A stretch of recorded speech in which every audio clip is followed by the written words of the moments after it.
자, 두 번째로 오늘의 메인 주제인 TQQQ 후회 없는 매도 시기와 방법은 없을까라는 주제로 이야기 나눠보도록 하겠습니다. 자, 많은 분들이 말합니다. 주식 투자에 있어서 매수도 어렵지만 이것보다 더 어려운 것은 매도다라고 말입니다. 이 말은 아무리 좋은 수익률을 달성했어도 매도 시기와 방법에 실패하면 원금을 상실할 수도 있기 때문에 나온 말이지 않을까 하는 생각을 해봅니다. 그렇게 매수 방법 못지않게 매도에 대한 확실한 원칙도 있어야 우리가 실수하지 않을 것 같습니다. 그러나 아무리 난다 긴다 하는 분들도 매도에 대한 정확한 기준을 제시하는 경우는 별로 없습니다. 그 이유는 간단합니다. 정답이 없기 때문입니다. 그만큼 복잡하고 다양하기 때문입니다. 우리의 마음은 저점에서 사고 고점에서 팔면 좋겠지만 그건 불가능하다는 것은 저나 여러분들 모두 알고 있습니다. 그렇기에 저는 생각합니다. 매수가 기술이라면 매도는 예술이다 라고 말입니다. 그럼 왜 그렇게 매도가 어려울까? 저는 그것의 가장 큰 이유가 바로 인간의 욕심 때문이 아닐까 하는 생각을 해봅니다. 내가 매도하는 순간 더 올라갈 것 같기 때문에 매도하는 것이 쉽지 않습니다. 차라리 손실이 나서 손절하는 매도는요, 그나마 낫습니다. 그러나 수익을 실현하기 위해서 하는 수익 실현 매도는 생각보다 그렇게 쉽지 않더라는 것입니다. 내 마음속에서 무릎에서 사고 어깨에서 팔라고 아무리 외쳐봐도 그게 잘 안 됩니다. 그리고 입술 깨물고 팔았는데 올라가면 안 그러려고 했는데 땅을 치고 또 후회하는 경우가 많이 있습니다.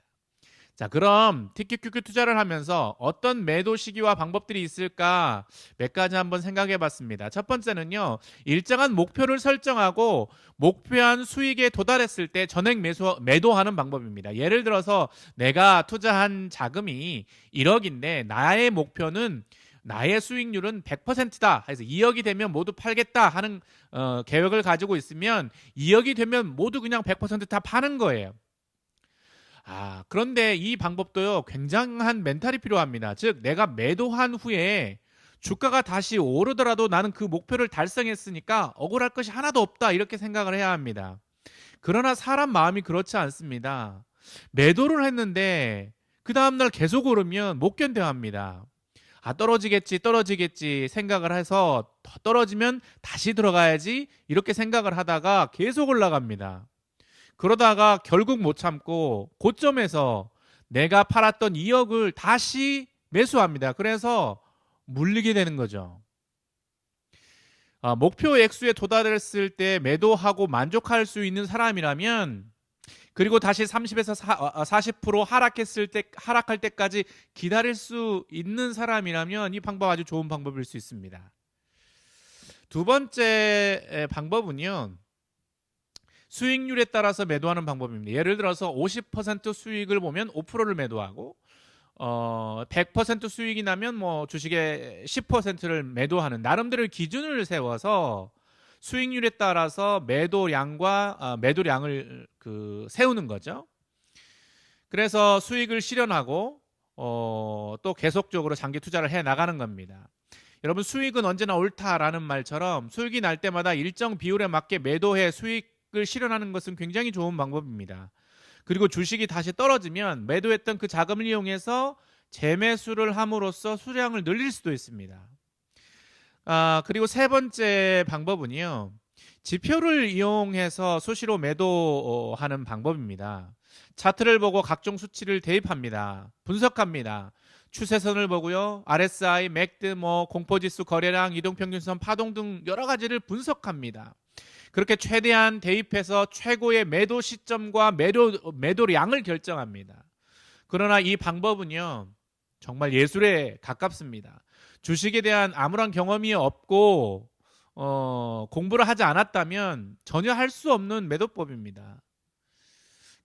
또한 이 매도법은요, 이성의 영역에 감성의 영역이 침범할 수 있는 우려가 있습니다. 아무리 기준을 세우고 매도 시점을 찾는다 하더라도 변동성이 큰 TQQQ의 경우 감성의 영역이 지배할 수 있는 확률이 아주 높다는 거예요. 그 외에도 수도 없는 매도 방법이 있습니다. 주가가 상승하면 2배로 상승하면 원금을 팔고 나머지로만 운영을 해서 손해를 보지 않는 방법. 일정한 상승이 왔을 때 50%를 매도하고 나머지 50%는 매도점을 점점점 상승시켜가면서 매도하는 방법. 일정한 퍼센테이지를 기계적으로 유지하면서 밸런스를 맞추면서 매도하는 방법 등 여러 가지 방법들이 있습니다. 그러나 이런 모든 방법들은요, 정답이 아닙니다. 그렇기에 자신에게 맞는 매도 시기와 방법을 나름대로의 경험을 바탕으로 정하는 것이 중요합니다. 그러나 저는 멘탈이 허락한다면 전혀 매도를 하지 않고 계속적으로 적립식으로 분할 매수해 나가는 것도 굉장히 좋은 방법이라고 생각합니다. 할 수만 있다면 매도를 하지 않고 투자를 계속하는 것입니다. 그렇게 하면 훨씬 빠른 시간 내에 내가 원하는 목표를 달성할 수 있습니다. 목표를 달성하는데 제가 사용하는 방법이 10년 걸린다면 아마 매도하지 않고 점립식으로 계속 분할 매수하는 방법은 5년 아니 3년에도 목표를 달성할 수도 있습니다. 단 여기에는 한 가지 전제 조건이 따릅니다. 작년과 같은 하락장에서도 멘탈이 나가지 않는다는 전제 조건이 필요합니다. 하지만 저는요, 그 정도의 멘탈이 안 됩니다. 그래서 시간이 좀 더 걸리더라도 수익률이 좀 낮더라도 제가 정한 원칙을 가지고 매도 시기와 매도 방법을 결정하려고 합니다. 그럼 저는 어떤 원칙을 세웠을까요? 다시 말씀드리지만 이 방법 철저히 제 개인적인 생각입니다. 절대 정답이 될 수도 없고 추천도 아닙니다. 그저 저는 이렇게 매도한다는 방법을 공유하는 것일 뿐입니다. 저는 이렇게 매도를 하면 후회하지 않을 것 같아서 이 방법으로 매도를 하는 거예요. 저는 나름대로 매도 원칙을 가지고 있는데 첫째 TQQQ 투자는요. 저의 TQQQ 투자는 장기 투자를 목표로 하고 있습니다. 그래서 많은 분량을 매도하지 않습니다. 두 번째는요, 잦은 매도를 하지 않습니다. 저는 특별한 경우를 제외하고는 TQQQ는 계절 매도를 합니다. 기계적으로 매도를 합니다.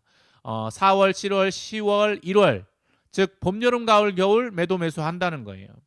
세 번째 매도량은요, 433 포메이션 투자법에 의해서 비율에 따라 결정하는 거예요. 그리고 50대 50 리밸런싱을 통해서 매도량을 결정합니다. 과도하거나 많지도 않게 기계적으로 매도량을 결정한다는 겁니다. 절대 욕심내지 않습니다. 그럼 저의 TQQQ 매도 시기와 방법을 살펴보겠습니다. 크게 두 가지로 나눌 수 있는데요. 첫 번째 매도 방법은요, 매 분기마다 50대 50 비율을 맞춰가면서 TQQQ가 현금보다 많을 때 TQQQ를 매도하여 현금과 맞춰주는 겁니다. 일명 셔넌의 도깨비 투자법이죠. 저는 이것을 소 리밸런싱이라고 부릅니다. 만약 분기 초가 도래했을 때 TQQQ가 1,000만 원이고 현금이 800만 원이라면 TQQQ 100만 원을 매도해서 TQQQ와 현금의 비율을 각각 900만 원씩 맞춰주는 겁니다. 저는 이렇게 계속 리밸런싱을 해 나가면서 내가 원하는 목표가 도달할 때까지 기다립니다. 그렇게 기다렸다가 목표 수익이 도달했을 때 저는 대리밸런싱을 실시합니다. 두 번째 방법은요, 대리밸런싱인데요. 만약 TQQQ가 1,000만 원이고 현금이 1,000만 원이고 이렇게 총 2,000만 원을 투자했는데 주가가 꾸준히 상승해서 TQQQ와 현금 모두 2,000만 원이 됐다고 한번 가정을 해봅시다. 즉 4,000만 원이 되면 제가 목표한 금액에 도달했을 때 저는 433 포메이션 비율대로 대리밸런싱을 실시해 줍니다. 이것은 TQQQ의 수익을 통해서 배당주의 수량을 늘리는 방법이죠. 만약 상승장이 계속되어서 제피가 1,000만 원이 되고 TQQQ가 2,000만 원, 현금이 2,000만 원이 되었다면 이 세 가지 종목을 4대 3대 3으로 나눠서 대리밸런싱을 실시해 주는 거예요. TQQQ에서 500만 원을 매도하고 현금에서 500만 원을 빼서 제피에 1,000만 원을 투자해서 제피 2,000만 원, TQQQ 1,500만 원, 현금 1,500만 원 이렇게 4대 3대 3의 비율을 계속 맞춰주는 겁니다.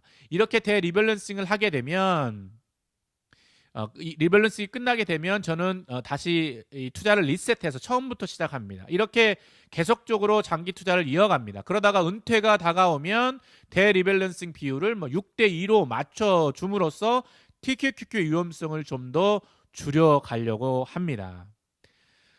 다시 말씀드리지만 TQQQ 매도에는 절대 정답이 있을 수가 없습니다. 누구 방법이 옳고 누구 방법은 그르다 그렇게 말할 수가 없습니다. 단지 자신이 원하는 방법대로 원칙을 세우고 잘 실천해 나가다 보면 결코 후회하지 않을 것입니다. 저는 이 대리밸런싱이 3년 또는 4년 정도에 한 번 정도는 올 것이라고 기대합니다.